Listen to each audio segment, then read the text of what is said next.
Hello ladies and gentlemen, I will show you today how to install Java. So head to Google and type install Java. The next step, the first link here will be how do I manually download and install Java on my Windows. Then next go to manual download,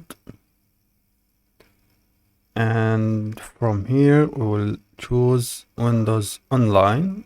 So select that. It will be downloaded and click and wait for it. So now just install.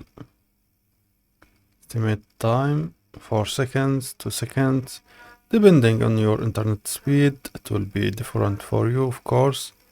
And voila, we are done.